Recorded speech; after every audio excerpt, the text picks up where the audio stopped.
আসসালামু আলাইকুম। আমরা চলতরিতের যে ধারাবাহিক ক্লাসগুলো নিচ্ছিলাম সেই ক্লাসের আজকের আলোচনায় আমরা হচ্ছে বিভব নির্ণয়ের একটা ম্যাথ করব। তো আমরা দেখতেছি এখানে একটা সার্কিট আছে, এই সার্কিটের প্রশ্ন হচ্ছে এরকম যে সি ডি আর এই বিন্দুতে ভোল্টেজ বের করতে বলছে। তাহলে আমাদের কাজ হচ্ছে সি বিন্দু, ডি বিন্দু আর হচ্ছে কি এই বিন্দুতে ভোল্টেজ নির্ণয় করা। তো যেহেতু আমাদের ভোল্টেজ বের করতে হবে, তাহলে সবার আগে হচ্ছে আমাদের পুরো বর্তনী তুল্যক বের করে ফেলতে হবে। তো তাহলে আসো আমরা একটু আলোচনা করি। আমাদের শুরুতে হচ্ছে দেখো আমাদের এখান থেকে কারেন্ট বের হয়ে এই রাস্তায় গিয়ে দুই ভাগ হয়ে গেছে, এটা এক ভাগ ভাগ, এটা একটা ভাগ, এরপর আবার এখানে মিলিত হয়েছে, পরে আবার এরা আসি এখানে মিলিত হয়েছে। দ্যাট মিনস আমরা দেখতেছি যে আমাদের এই রাস্তা আর এই রাস্তা যেগুলো যেহেতু আলাদা আলাদা হয়ে গেছে, তাহলে এই রাস্তার রোধ আর এই রাস্তার রোধগুলা সমান্তরালে আছে। আর এই রাস্তা আমরা দেখতেছি যে এই যে R4, এই যে 4 এই দুইটা রোধ এগুলা শ্রেণী সমবায়যুক্ত, তাদের সাথে এটা সমান্তরাল সমবায়যুক্ত।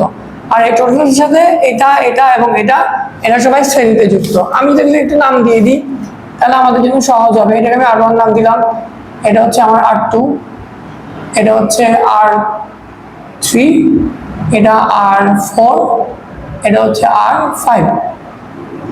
তাহলে আমরা সবার শুরুতে বলতে পারবো যে আমাদের R3 ও R4 শ্রেণী সমবায়যুক্ত।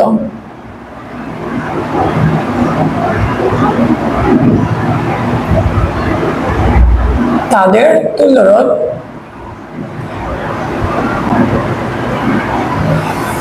আমরা যদি এটাকে RS1 দিই তাহলে RS1 হবে R3 plus R4, that means 4 plus 4, that means 8 ohm।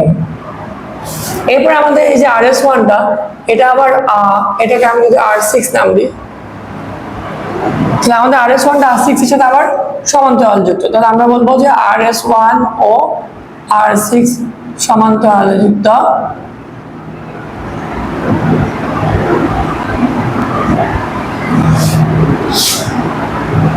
তাদের তুল্য রোধ আমাদের তুল্য রোধ হচ্ছে RP হবে, RP সমান তাহলে আমাদের 1/RS1 প্লাস 1/R6 ইনভার্স হয়ে যাবে। তাহলে কত হবে? RS1 এর ভ্যালু হচ্ছে 8 আর R6 এর ভ্যালু হচ্ছে 8। তাহলে লসাগু হচ্ছে 8, এখানে 2 হয়ে যাবে লসাগু করলে, তাহলে 8/2 ইনভার্স এখানে 8/2 দ্যাট মিনস এটা 4, দ্যাট মিনস এটা হচ্ছে 4 ওহম। তাহলে আমাদের এই RP এর সাথে আমাদের R1 R2 আর R5 এগুলো আবার শ্রেণীতে যুক্ত। তাহলে আমরা বলতে পারবো যে RP, আচ্ছা আমরা সিরিয়ালে বলি, R1 R2 RP ও R5 শ্রেণী সমবায়যুক্ত।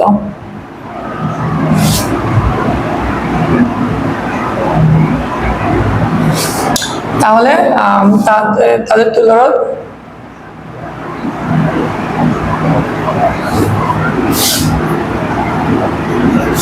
আমরা শুধু আর লিখতে পারি, তাহলে R ইকুয়াল টু হবে R1 প্লাস R2 প্লাস হচ্ছে আমাদের RP প্লাস হবে R5, that means 5 plus 2 plus 4 plus 1, তাহলে 7 7 4 11 11 12। তাহলে আমার বর্তনী তুল্য দেওয়া হচ্ছে 12 ওহম। আচ্ছা, বর্তনী তুল্য পাওয়ার পরে আমাদের এরপরে কাজ হবে আমাদের বর্তনী মেইন প্রবাহ বের করা। কারণ আমাদের বিভব বের করতে গেলে বিভবটা বের হবে বিভব পার্থক্য থেকে, আর বিভব পার্থক্য সূত্র হচ্ছে B = IR। তো তাহলে আমাদের বর্তনী প্রবাহটা খুব ইম্পর্টেন্ট এক্ষেত্রে। তাহলে আমরা বলবো সুতরাং বর্তনী প্রবাহ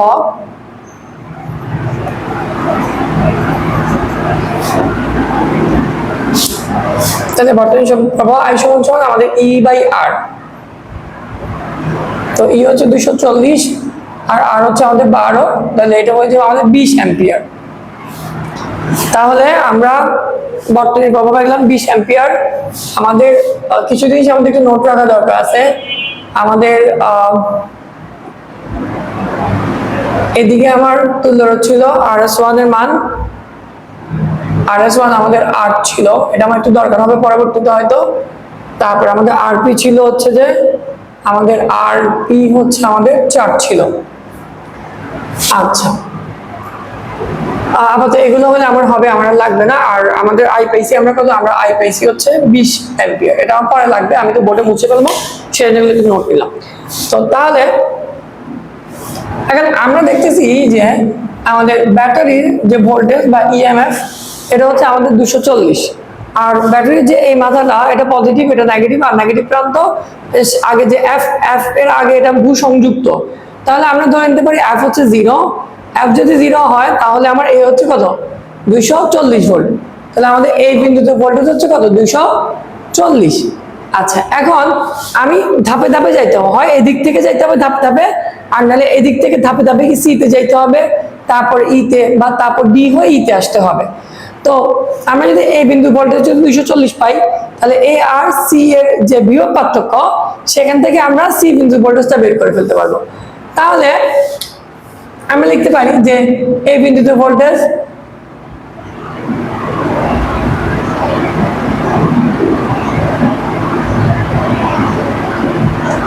বি এ সমান 240 ভোল্ট। আচ্ছা, তাহলে এবার সি বিন্দুটা বের করতে গেলে এ আর সি বিন্দুর বিভব পার্থক্য বের করতে হবে, তাই না? তাহলে আমরা বলবো যে আমাদের এ ও সি বিন্দুর বিভব পার্থক্য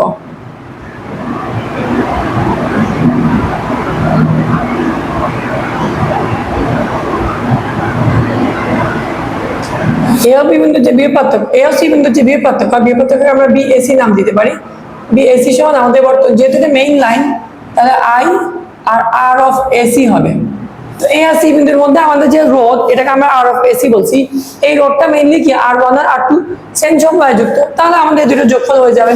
তাহলে আমাদের আই ছিল 20, আর এখানে হবে 5 যোগ 2, দ্যাট মিনস এটা হয়ে যাবে 140 ভোল্ট। আচ্ছা, তো এখন আমরা জানি যে বিভব এসি সমান কি লেখা যায়, বিভব এসি মিনস হচ্ছে এই বিন্দুর ভোল্টেজ থেকে সি বিন্দুর ভোল্টেজ কি, বা তাহলে বিভব এসির জায়গায় আমরা বিএ মাইনাস বিসি লিখতে পারি। আচ্ছা, অথবা আমরা আবার লিখি যে আবার বি অফ এসি সমান আমাদের কত, B of A minus B of কত, সি। তাহলে বি অফ এসি মান কত ছিল,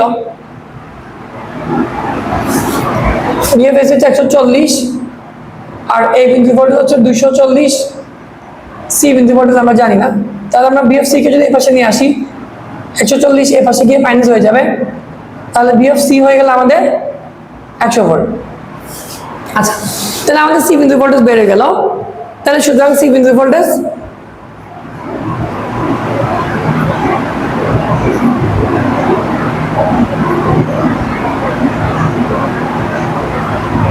তাহলে আমাদের আর লাগবে হচ্ছে ই বিন্দু আর ডি বিন্দু।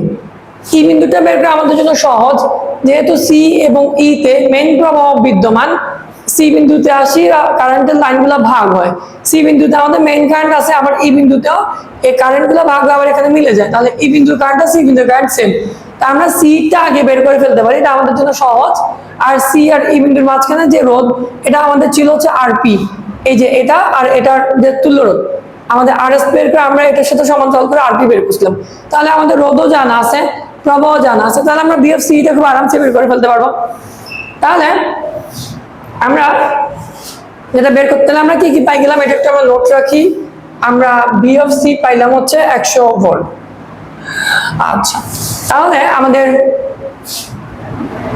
আমরা সি আর ই বিন্দুর ভোল্টেজ বের করে ফেলবো, কেমন?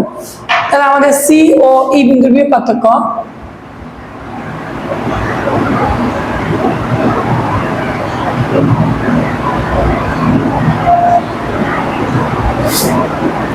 আমরা বি অফ সি দিব।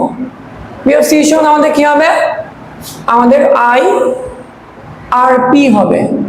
তো আই হচ্ছে আমাদের মেইন প্রবাহ, যেটা ওইটা ছিল 20, আর আরপি এর মান ছিল আমাদের হচ্ছে কত, 4। তাহলে কত হয়ে যাবে, 80 ভোল্ট। তাহলে আমরা কি জানি যে বি অফ সি সমান কি, B of C minus B of কত, ই।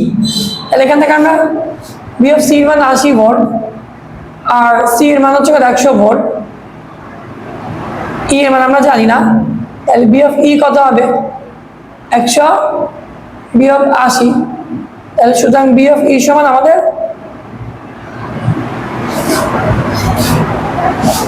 তাহলে আমাদের বি অফ ই সমান হচ্ছে আমাদের 100 ভোল্ট। সি বিন্দুতে 100 আসছে, এই বিন্দু থেকে 100 চলে আসতেছে।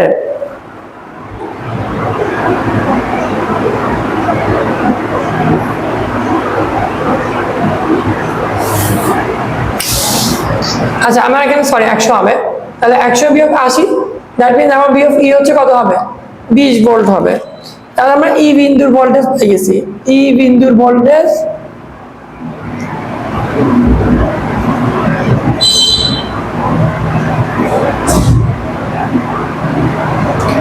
বি অফ ই সমান আমাদের কত ভোল্ট 20 ভোল্ট। তাহলে আমাদের বাকি রয়ে গেল কি, আমাদের বাকি রয়ে গেল হচ্ছে ডি বিন্দুটা। তাহলে আমরা ই বিন্দুটা পাই গেছি 20 ভোল্ট। এখন ই বিন্দুর ভোল্টেজ বের করতে গেলে আমাদের এই যে সিডি যে রাস্তা আছে এই রাস্তার প্রভাব বের করতে হবে। এই রাস্তার প্রভাব বের করে আমরা সি আর ডি বিন্দু বিভব পার্থক্য বের করলে আমাদের ডি বিন্দুটাও চলে আসবে। তাহলে আমরা যদি এই রাস্তার প্রভাব বের করতে চাই তাহলে সি আর ই বিন্দুর যে ভোল্টেজ এই যে 180 কে আমাদেরকে এই রাস্তার যে তুল্য RS1 দিয়ে ভাগ করে দিতে হবে। ঠিক আছে, তাহলে আমরা একটু সি আর ই বিন্দুর বি অফ সি টা লিখে রাখি।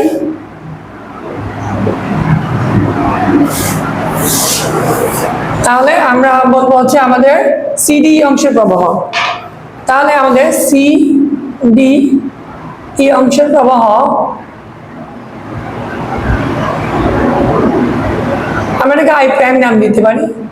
আই প্রাইম সমান আমাদের V of CE divided by R S, RS1 বা RS যা ছিল আমাদের 8 ওহম। তাহলে আমাদের এটা হচ্ছে 80/8, দ্যাট মিনস এদিকে আমার প্রবাহ হচ্ছে 10 এম্পিয়ার। 10 এম্পিয়ার পাইলে তাহলে আমরা এবার সি আর ডি এর বিভব পার্থক্য বাইর করে ফেলতে পারবো। তাহলে সি ও ডি বিন্দুর বিভব পার্থক্য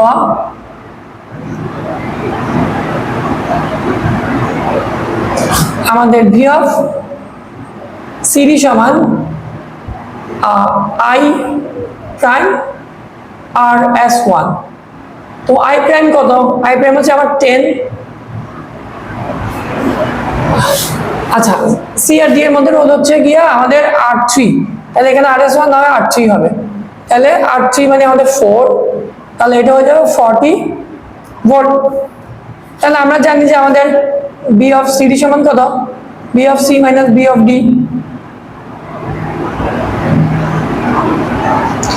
তাহলে আমাদের বি অফ সিডির মান কত 40, সি এর মান কত, বি অফ সি হচ্ছে 100 আর বি অফ ডি বের করতে হবে। তাহলে আমাদের বি অফ ডি কি হবে 100 minus 40 is equal to 60 volt.